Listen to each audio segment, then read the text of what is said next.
All right. Hello, everyone. My name is Carly Lutz. I am the Director of Community for Learn It, and I'm thrilled to be here with Brian Lanier for our 60-minute session on effective performance reviews.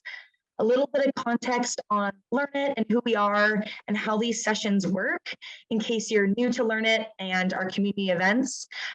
We run these learning and development events every Friday morning. And this is actually our last one of 2021. So we're thrilled to have Brian here leading us through. But we run these as a way to make our high quality trainings one, bite-sized and digestible, and two, accessible for everyone in our free learning community called Offsite. And so you can join Offsite. I'll share a little bit more at the end of the session. But for now, just in terms of context, we host these as a part of a monthly theme as well. So our theme for December is around strategic planning and goal setting for 2022. And as always, they're led by subject matter experts and guest speakers like Brian. And so with that, I'm really honored to introduce all of you to Brian.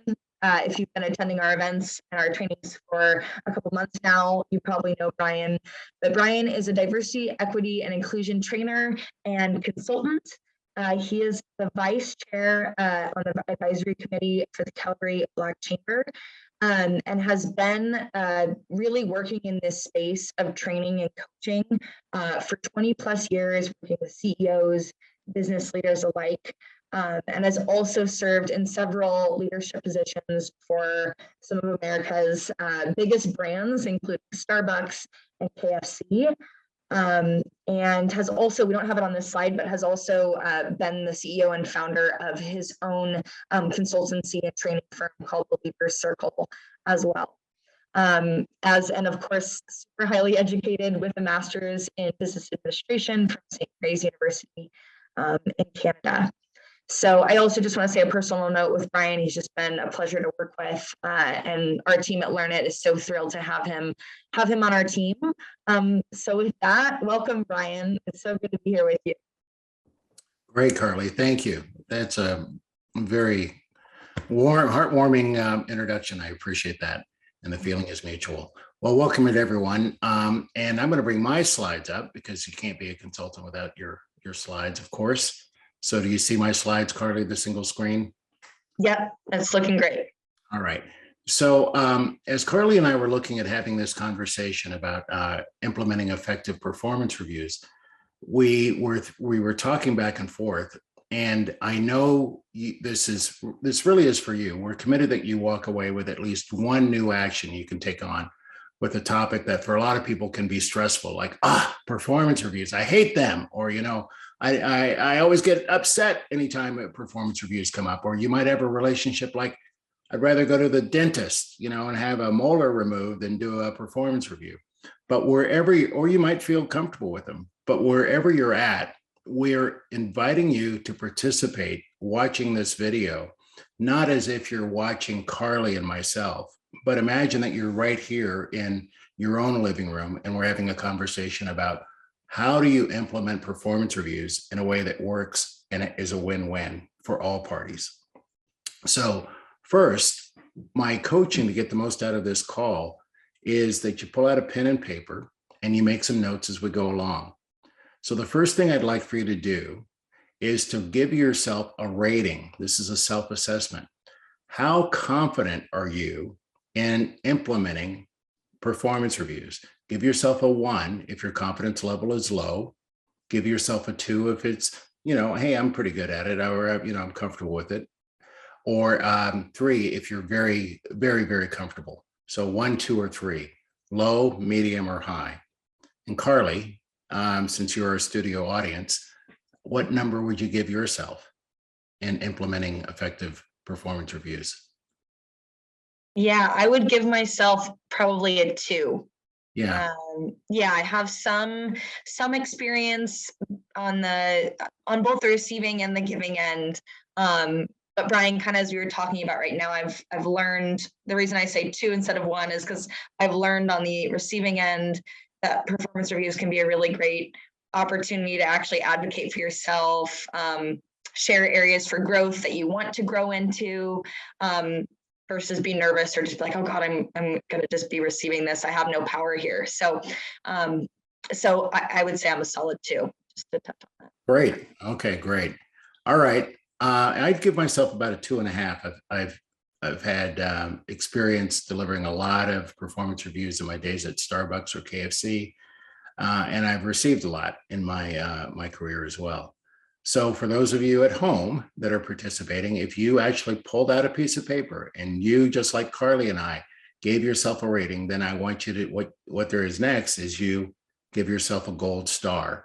All right. Recognition works. And recognition works with performance reviews. It really is important. And we're going to expand on that point as we go through this conversation.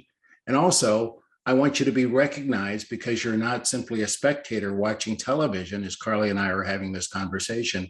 I'm recognizing you with the gold star right now for you actually participating actively in this conversation.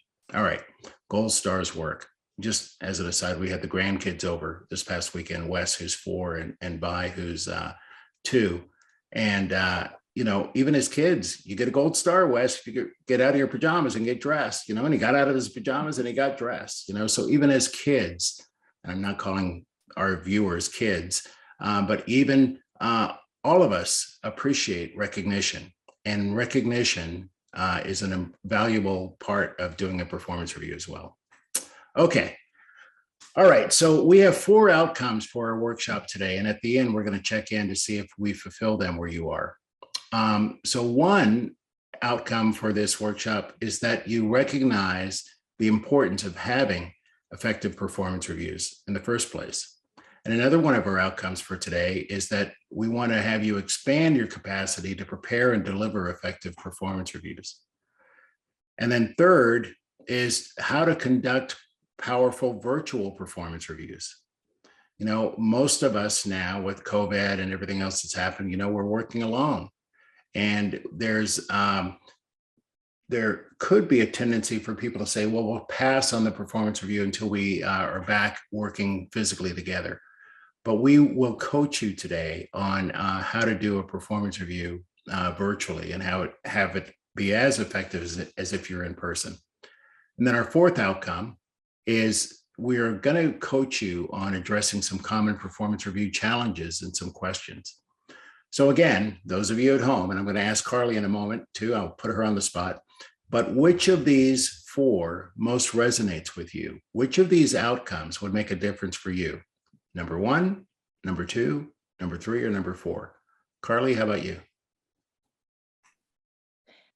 It's honestly hard. They all feel pretty foundational and important, but I'm going to say number 3, just because that's still, even though we've been in a virtual world as a team at Learn It for almost 2 years, it's still a point that I think is can be challenging just to have that same human element in a virtual setting. So tips around just communicating clearly virtually would be really helpful, but it's a toss up between 2 and 3 for me. All right. Well, then write both of them down. Okay. 2. So one thing you're looking to get out of this call today is to expand your capacity to prepare and deliver effective performance reviews.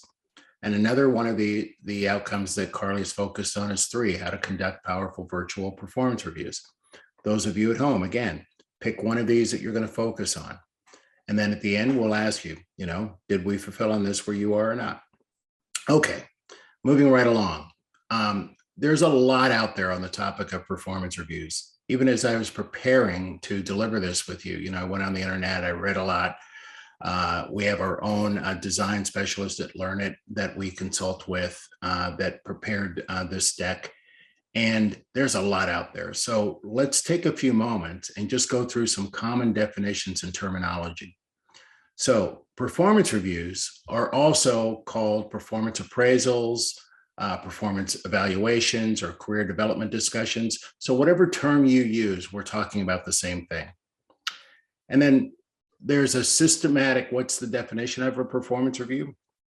It's a systematic, general, and periodic process that assesses an individual employee's job performance and productivity in relation to certain pre-existing criteria and organizational objectives.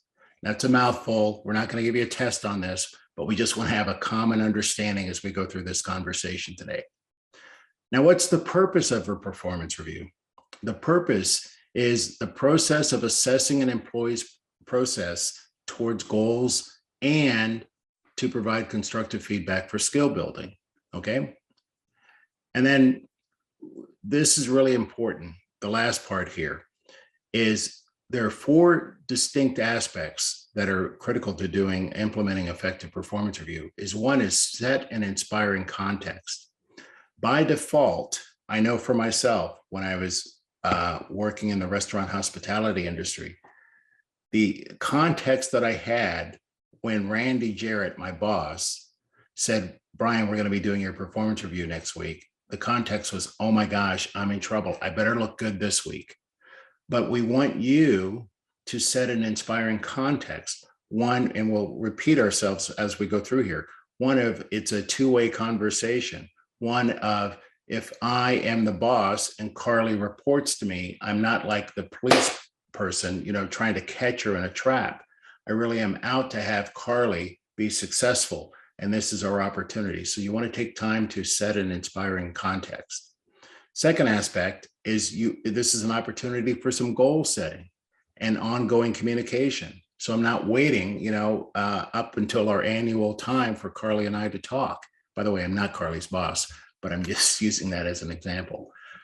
And then third is you want to conduct effective performance reviews. So the performance review itself, you want that to be very effective. And then lastly, align on a plan for the future. So in this last box here, we're going to dig into each one of those 4 aspects. But Carly, just anything for you so far on the definitions or terminology before we continue?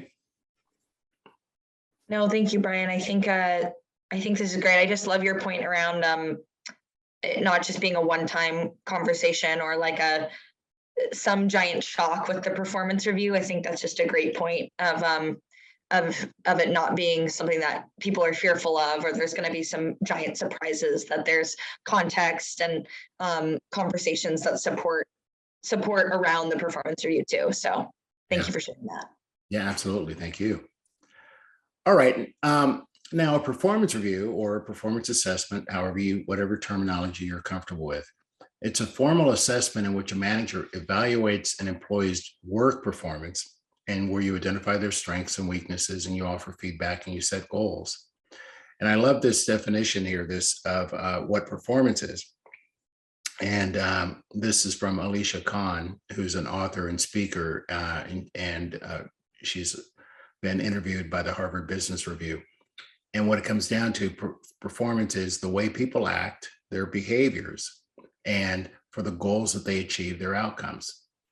So you want to stay focused on, you're looking at their performance, not nothing else. And oftentimes people can collapse their performance with what the boss might think they should be doing. Okay, so we're going to be making this point a couple of times throughout our conversation today.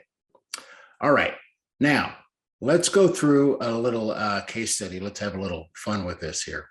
And then after this case study that I put up here, I'm going to ask you, I'm going to give you a pop quiz, so be ready. There are 2 people that work, Janice and Fletcher, and let's look at their approach to performance review. So Janice and Fletcher are new supervisors and they're attending their first training workshop. Now, they've not covered material on performance reviews yet, but they're discovering their personal philosophies about them over lunch. Now, Janice doesn't believe a fair performance review can be made on an employee's work unless assignments have been discussed and expectations agreed upon in advance. She thinks work should be assigned in measurable terms so both she and the employee can track performance as the work progresses. Okay, so that's how Janice feels about him. Fletcher, on the other hand, thinks that approach is dangerous. He feels employees should be given only a general idea of what's to be accomplished. Fletcher thinks employees who participate in establishing performance objectives will set them too low. He prefers to leave performance expectations vague to see what the employees accomplish on their own. If their standards don't measure up, he'll let them know. then and there. All right, so here's the pop quiz. And Carly, I'm going to put you on the spot here. Who do you think will be the best at performance reviews and why? Janice or Fletcher's approach? Janice is the one that's more specific, right? With more specific. My answer would be Janice, just because having measurable outcomes. Yeah. Okay. Gold star again. All right. Great. Yeah. Now we're going to go through that in a little bit more, and just keep, stay with us right there at home. So we're going to look at why Janice's approach is an approach that's going to be more effective over these next few slides, conversations. So the performance review is a part of a larger picture inside of an organization. And we want to take a moment to distinguish the difference between a performance review, which we just defined, and performance management. So performance management is where you ensure that a set of activities and outputs meets an organization's goals or key performance indicators. So that's a bigger picture. We're not talking about performance management here. Now, Learn It does have, we have other courses where we dig into performance management. And you can go online. Carly will tell us about that at the end of how to look at other Learn It courses, but we're not going to get into other aspects of performance management in today's conversation. We're focusing on performance reviews. So there are 5 goals of an effective performance management process. All right. Now, again, we're not going to be looking at all this today, but we want to just make the difference between performance management and performance reviews. One is aligning on individual employees' day-to-day actions with strategic business objectives. Another is providing visibility and clarifying accountability related to performance expectations. Another is documenting individual performance to support compensation and career planning decisions. Another is establishing focus for skill development and learning activity choices. And then creating documentation for legal purposes to support decisions and reduce disputes. Now, when we talk about the performance review, very simply, the performance review experience is twofold. There is the planning for growth, looking at the future, and then there's the self-assessment, looking at the past. Now, not all performance reviews include a self-assessment. I realize that. Some companies, some organizations have a pre-designed performance review where the boss and the boss only, or their supervisor, fills out and does a performance review and then gives it or shares it with the person that they're evaluating. What we advocate, and it's not like one is better and one is wrong, one is worse. What we encourage people to do is also to include a self-assessment portion. Why? Because if Carly is the person that I report to, it is useful for me to have a lot of advance notice and for me to fill out my own self-assessment, independent of what Carly, my boss, is going to fill out about my performance. Then when we actually have the performance review, Carly, as my supervisor, would walk me through her evaluation first, and we would be a two-way conversation, a dialogue. And then I would have an opportunity as well to share where I saw myself with my self-assessment. And then we also want to have an aspect of the performance review, looking at where do we go from here, planning for growth. Now we'll say more about that later in our session, but we wanted to make the case that it's twofold. Okay. All right. So performance reviews, what are they doing? They're summarizing an ongoing year-round dialogue. So you want to keep in mind that this is a summary of how they've done over a long period of time. However, here's a tip for you. Performance reviews should be like, around swimming pools, they have the no running sign around swimming pools. Performance reviews, take out the running and put in surprise. It should be a no surprise zone. So if you're doing a performance review and the person that you're reviewing is surprised by something that's said, then consider you as the person doing the review have missed something throughout the year. So we advocate and make the point that you want to be giving informal feedback, ongoingly throughout the year and not saving it up for your annual or your biannual review. Yeah, no, I think that's such an important point, and just being on the receiving end of a lot of performance reviews. And as someone who loves feedback and I always say, hey, like I would love feedback just on every project when I turn it in. Like I would love, feedback right up front, or review it and get edits right there and then. I just want to reiterate, I think that's a lot more impactful than 6 months later hearing, oh yeah, you really missed the mark on that project, or, oh, this, you were late on the deadline. Like I think just, nipping things in the bud right when they happen, kind of like you said, is great. And then of course you can aggregate everything in the performance review, but I think that's great. One thing I wanted to touch on too, Brian, and Yeah. you have experience on the receiving and giving end at large organizations. And for us at Learn It, our internal team is a little bit smaller, and I get direct FaceTime with our CEO. So I get a lot. I feel like I have a pretty, my performance reviews are pretty conversational, and they might look different than someone who's, I'm employee number 25, but someone else might be employee number 4,557. So I'm saying, for you as someone who's worked at large organizations and small, I don't know, any tips or context around how maybe someone can manage being at a bigger company versus a larger company, and what a difference might be there? Yeah, that's a great question. The premise is somewhat the same. If you're employee number 5 or employee number 4,500, whatever, we are coaching people to stay connected with the people that they are accountable for on a regular basis. So even I'll share from my own experience. When I ran KFC Canada for Western Canada, I had 84 locations, and I had 1,200 employees that worked at those 84 locations. And they were spread out literally quite a bit, but I had 15 direct reports. Now that, in hindsight, 15 was too many for what I'm talking about. And we actually did a reorganization and got it down to about 8 direct reports in future years. But what I would do is I would do ride-alongs throughout the year with each of my 8 district managers. And that would be an opportunity for me to visit their 10 or 13 stores. And after each one, I'm giving them the feedback. I'm giving them a gold star, if you will. We walked into the Kitsilano location, and I really acknowledge you for the quality, service, and cleanliness, a QSC rating that we had. It was marginally different than my last experience here.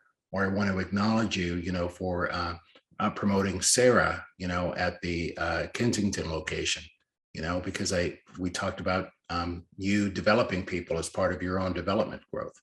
So the informal part, find a way to have ride-alongs, or find a way so it's not daunting, and especially in large organizations, that they only get your feedback in a formal setting.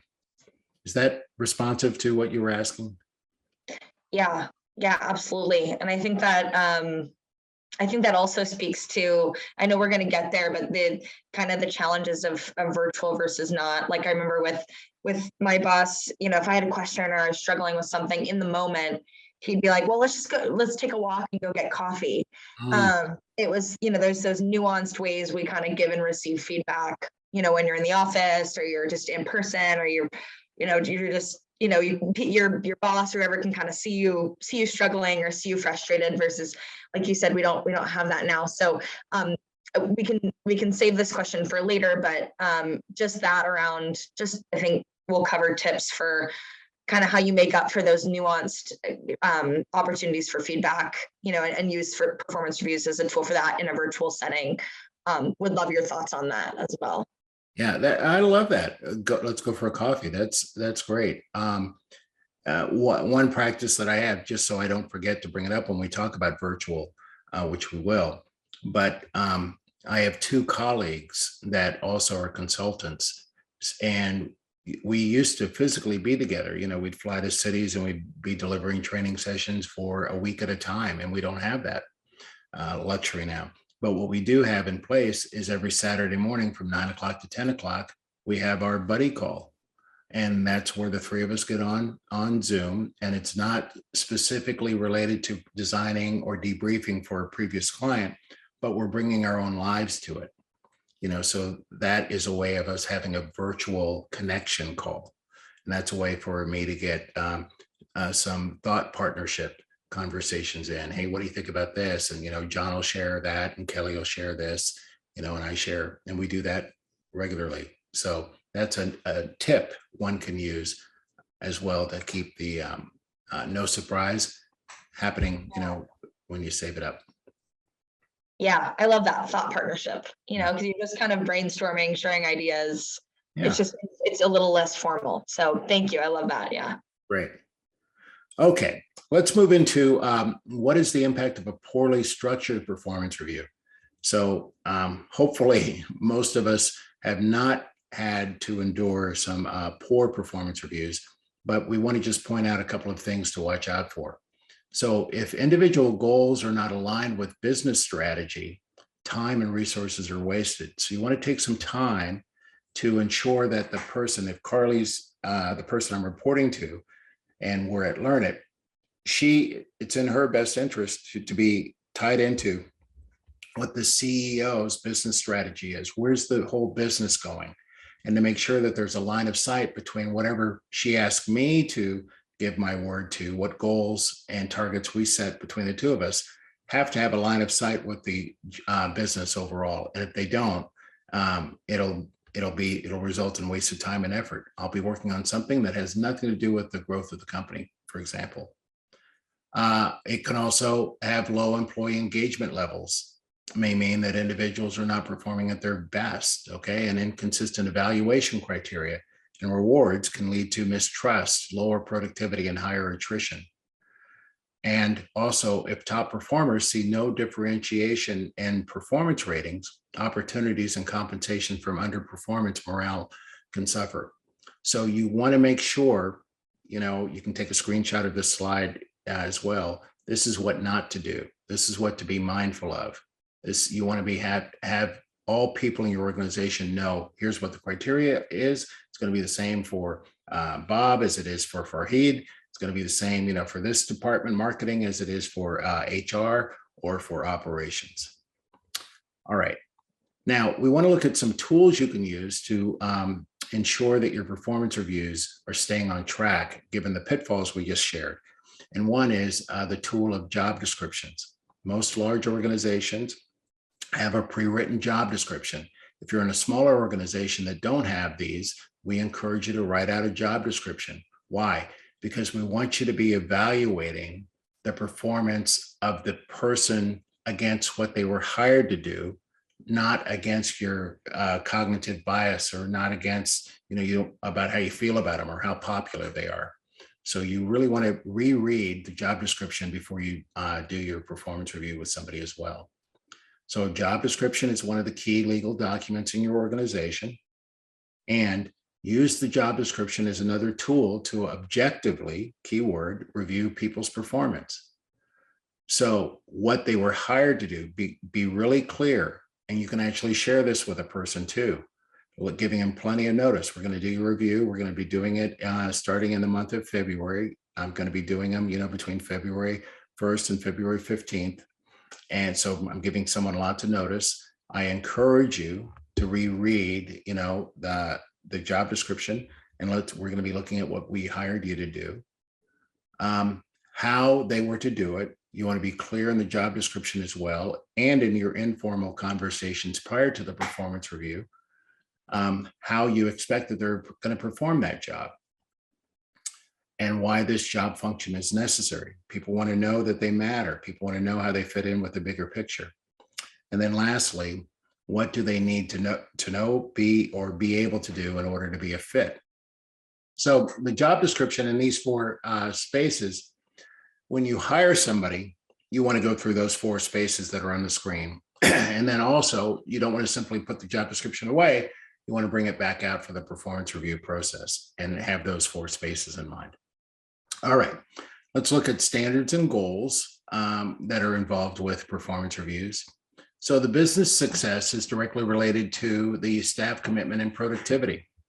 And yet, over 60% of employees in one study feel underutilized in their roles at work.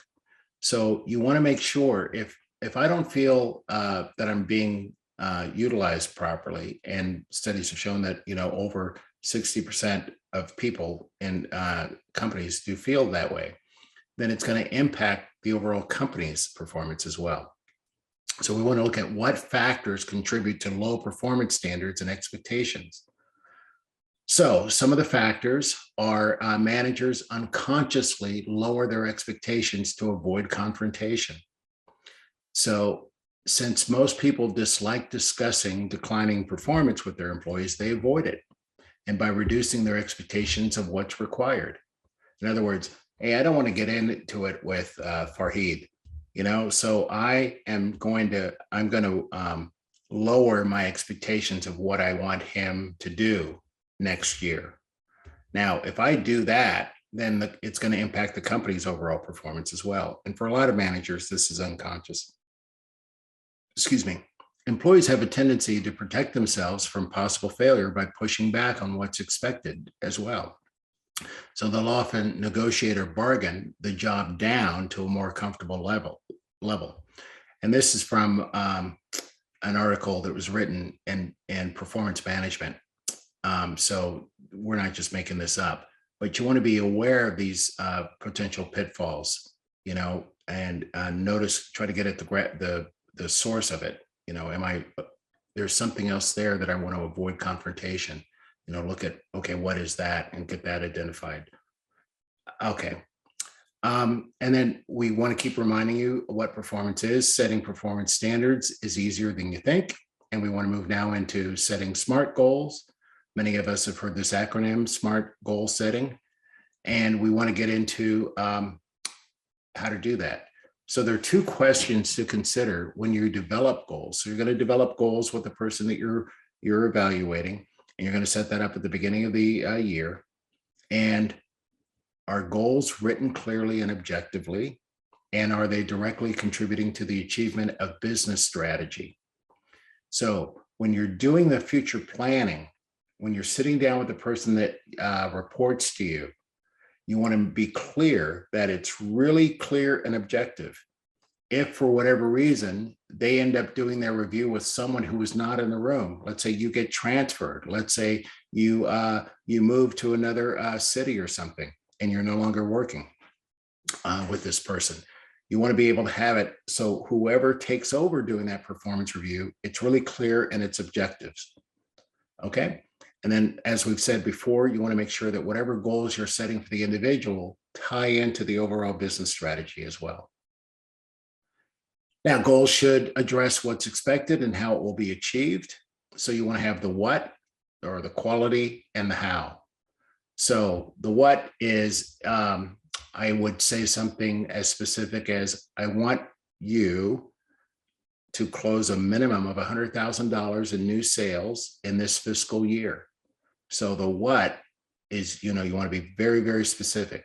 And then you can say how is, I want you to do at least $100,000 in new sales this fiscal year. And how I want you to do it is by consistently using the sales pitch that we trained you on while following our company's values.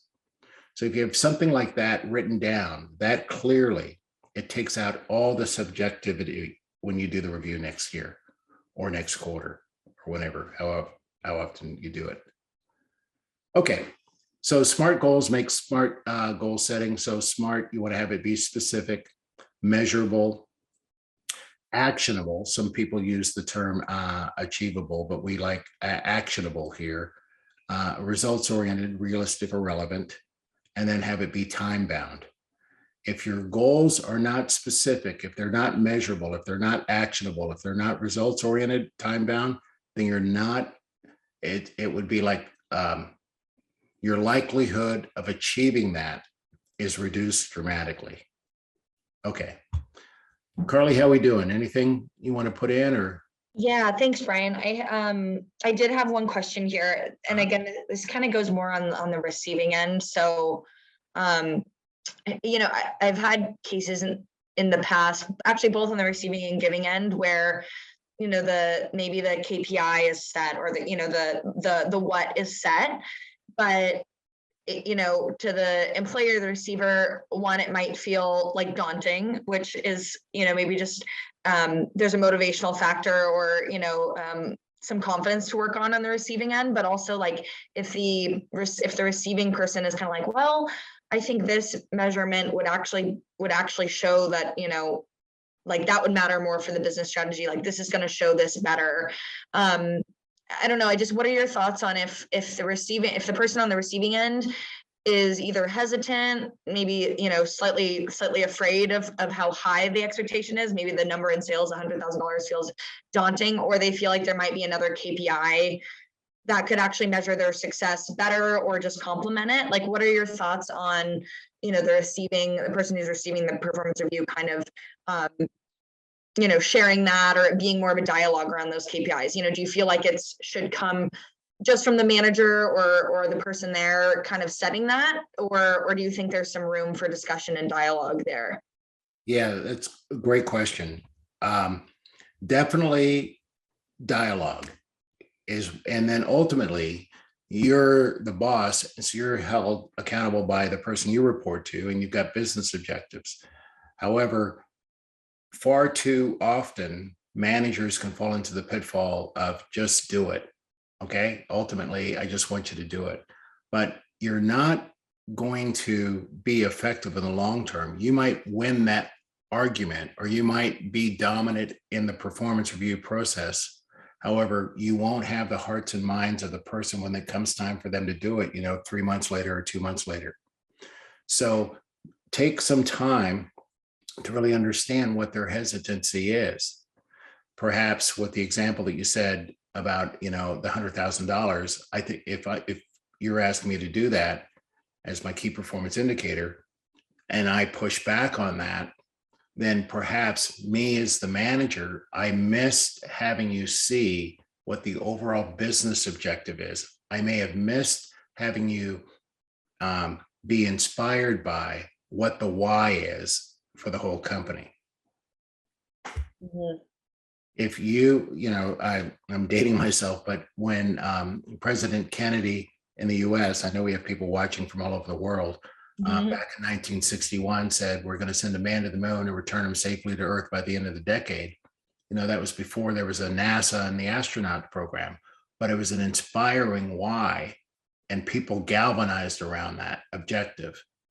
So you as a leader, before you get into telling people what to do, let them know you've got to tie it into the overall business strategy. Here's what we're up to.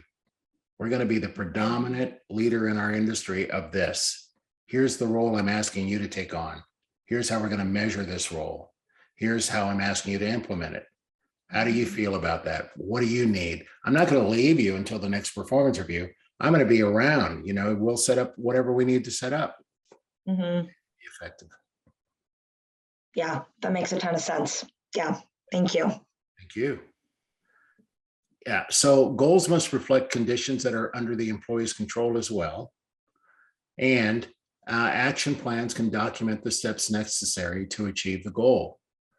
So for those of you that are interested in going deeper in this, you can take the full effective performance review course that we have for 2 hours, and we take you through this in much more detail than the time that we have for you to be participating in more of a webinar right now. But to ensure a fair process, focus on outcomes and make sure that they are job-related, objective, behavioral-based, and observable. And now we want to move into some best practices here, okay? So here's some best practices and tips. You want to make sure that this is, I'll say a few of them before I go to the next slide here, but you want to make sure it's a two-way conversation, not a monologue.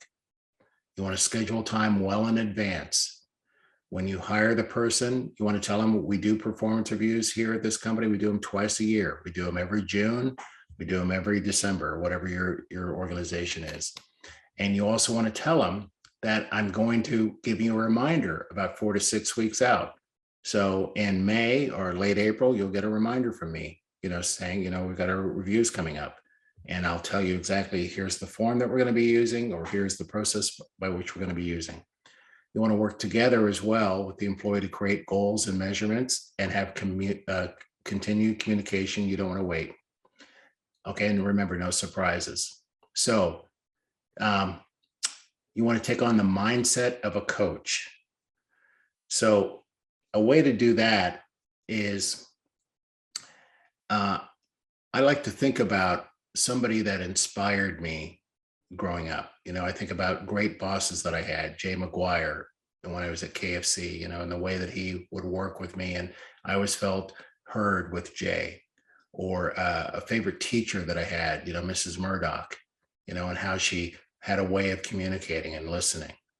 So I you can think about someone who inspired you, and then you could actually act, like a method actor, takes on a role. Tom Hanks in every movie, I believe he's either Saving Private Ryan or he's Castaway. I forget that it's Tom Hanks, but they take on method acting. So you could take on a mindset of that person that you're inspired by. I'm going to be the best coach ever with this person, as a mindset, as an attitude, as a way of behaving. So that's one place to start. Also, over communicate the process. People by nature we are defensive by nature, or we don't want to look bad by nature. And so over communicate. This is not, the performance review is not something to be fearful of. It's something I'm on your side with, and we're going to be looking at how to have you win. Collect peer feedback as well. Now, that's another approach you can do. So again, I would say, Carly, at the beginning of the year, I'm going to be doing your review in June. And part of the process is I'm going to be sending out a confidential questionnaire asking people, what are you really good at? What do they want to see you do more of? What do they want to see you do less of? What's one thing that they can count on you for?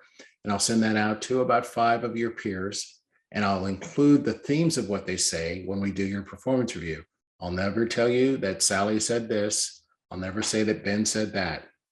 But I want to let you know that that'll be doing that. Now, I have 5 people in mind, Carly, but do you have somebody that, who do you have in mind that you think it would be good for you to get the peer feedback from?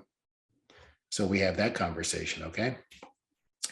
And then schedule time and place and have it be free of disruption, and add buffer time. So you want to add time. Don't only schedule it for a minimum of an hour, but don't have your next meeting be right at the top of that, because someone might be crying or someone might be angry. You want to have some buffer time. So we recommend you have at least a 15-minute window at the end of it, and also be prepared, depending on how the call goes, be prepared to schedule another follow-up in a week or 2, especially if you're doing it virtually, as we're going to talk about. Use specific examples. Don't say, hey, you always are late with your projects. With the Walker contract last month, we let you know, back on October 1st that it was going to be due on November 15th. And you were the only person not to have your materials in on November 15th. And you didn't let me know that until I came to you on November 16th. So you want to use specific examples, okay? Remember, no surprises, no running, no surprises. And then request a self-appraisal as well. I know some companies don't do those, but we recommend give the person an opportunity for them to come and write out or fill out the company's self-appraisal, so they have an opportunity to be heard as well. And then plan for the future. You want to include in your performance review where you're going to go from here, how you're going to measure success, what you want them to work on in the future. One other thing I want to share is, we're commonly asked, do you give the performance review out in advance or do you do it on the spot? There's no right answer for that. However, in personal experience, I've found that if I give the person, and I'll tell them up front, I'm going to give you your performance review the morning of or the day before, and you got to do a mental process in your mind of the people you're going to be talking to. because Sally might like a lot. She considers herself an introvert. She might like a lot of time to think. So maybe you give Sally the one the night before, the day before, 24 hours before. We don't recommend that you give it to them more than about 24 hours ahead of time, though. Okay. I know that's a lot we're throwing at you. I'm counting on you at home, to be looking. And as we go through here, we're going to take about 10 more minutes just to wrap up here on a few key points. You want to focus on observable behavior for performance to be objective. So instead of writing, Bob has good communication skills, do write, Bob generated several well-written memos during the budgeting process that were particularly useful in guiding our assessment decisions. Or during planning meetings, Bob actively listens to his coworkers without disruption and, when appropriate, shares his position candidly but respectfully. Don't write on the left, Jessica's sales numbers last quarter were very good. That's too general. You can write, last quarter, Jessica exceeded her projected sales by 18%. Or Jessica's sales have increased by at least 12% for the last 5 quarters, far exceeding the levels of sustained increase demonstrated by her colleagues. Don't write, Ron needs to improve his attention to detail. Do write, although Ron's work is submitted properly, he seems to compromise accuracy for timeliness. The finishing details on his project, such as the final budget calculations, frequently contain errors. Okay, so I think you get the sense. Specific examples. All right, so preparing and planning for the performance review interview, in addition to what we said, it's very, very critical. So the performance feedback conversation has 3 components. It has the opening, the discussion, and the closing. So at the opening, you want to build a rapport. And it's not, look, I used to ride horses as a kid in Texas, and the horse can always sense when you're nervous, and you'll have a nervous type of ride when the horse senses that you're nervous. But if you're confident, you're self-assured, the horse could sense that too. So in the opening, if you've done your work ahead of time, had those informal conversations, you've actually planned out what you're going to say, you actually have kept notes and you have specific examples. So you quote unquote know your lines. Jerry Seinfeld said, preparation is knowing your lines. So if you know your lines, then you should be comfortable at the beginning of the call.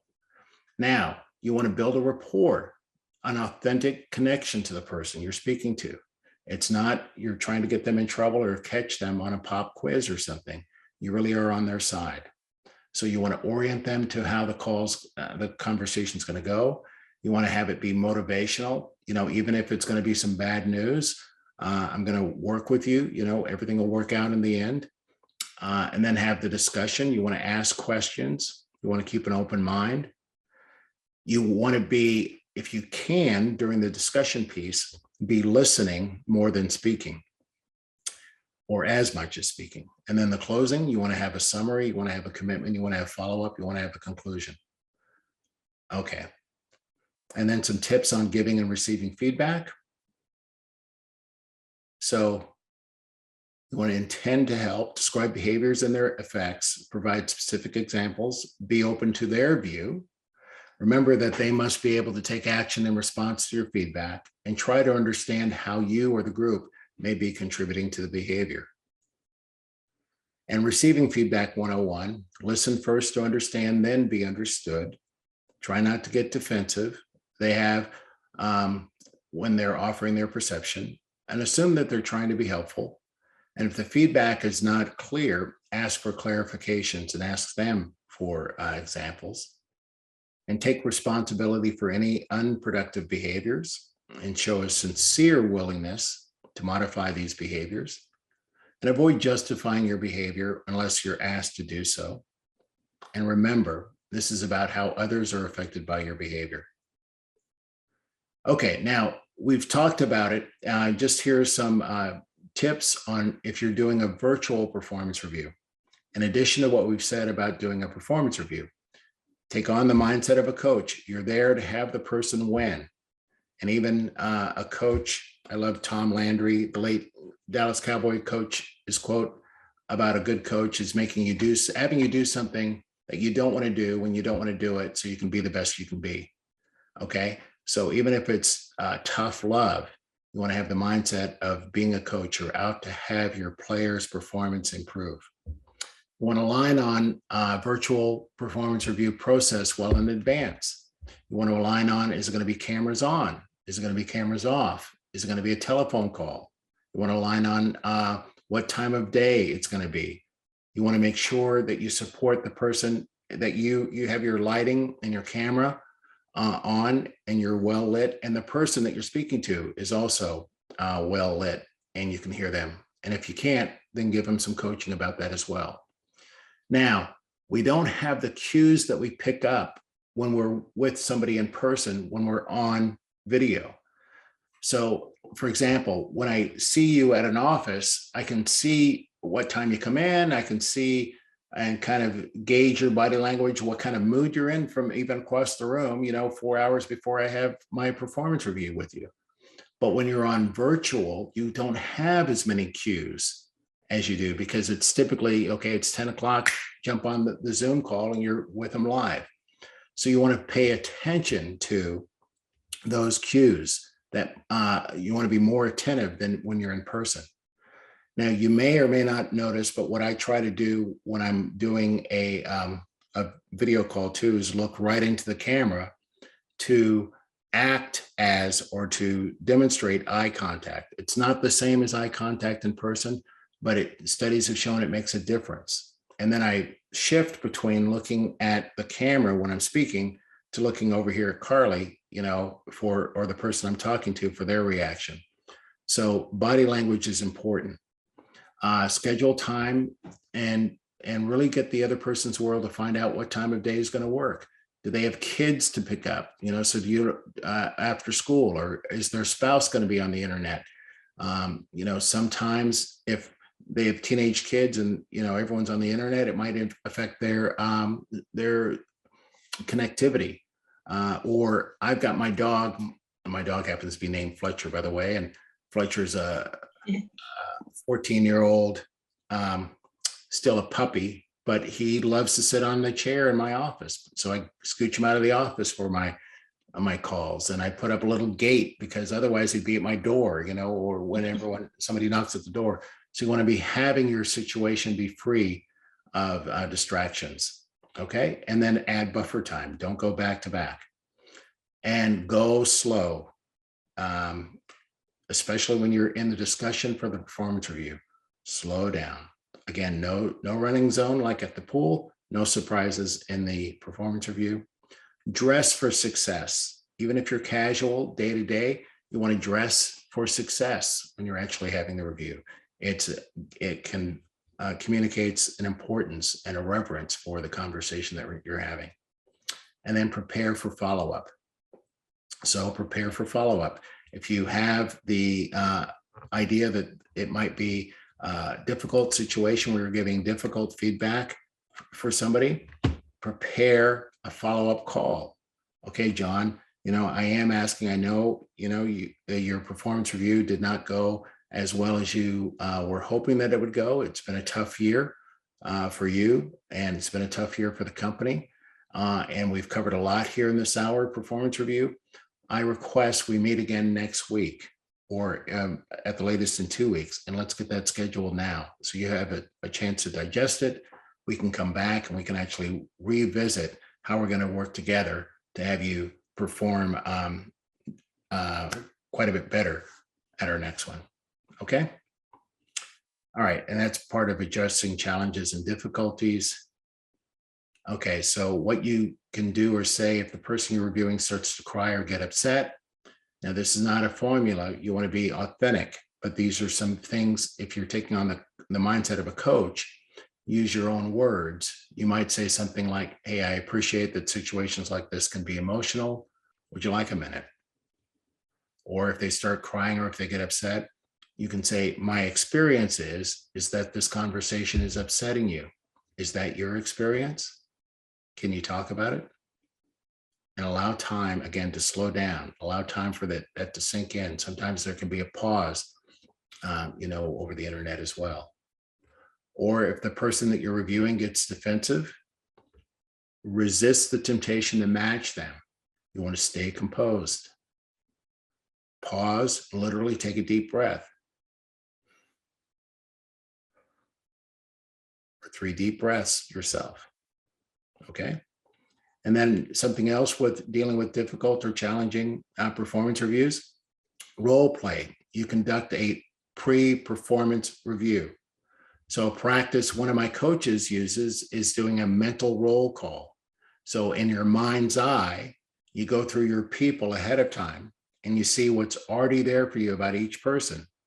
Mahmoud, okay, let me think about doing a performance review with Mahmoud. Okay, he's my most senior staff member and he likes a lot of detail. So I need to make sure I have specifics with Mahmoud, more than one with Mahmoud. Or Barb, okay? She's usually quiet. So I need to write some open-ended questions and I need to avoid using yes or no questions with Barb. Or Patricia, all right, let me go through my mind's eye with her, doing hers. Oh, she's new. So I need to schedule her for 75 minutes or 90 minutes to ensure that we really have enough time for the whole dialogue. All right, so those are some tips. Those are some best practices. And we just want to come back as we're wrapping up. We said at the top of the call, these are the 4 outcomes. And we want to have you give you an opportunity to reflect. Did you fulfill them or not? Carly said she was going to take on number 2, expand your capacity to prepare and deliver effective performance reviews. And number 3, conduct powerful virtual performance reviews. And whatever you said at home, just see, did I fulfill that or not? And here are some questions to reflect on. What's the first action you're going to take coming out of today's training? Who are you going to share what you got out of today's session with? And how will you measure success? So as we wrap up, I give each of you a gold star. Thank you for even participating in a conversation about performance reviews. Thank you for the way you've listened and participated. And we hope you got at least one tip or practice that you can expand on or use.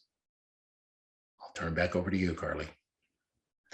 Ryan, thank you so much.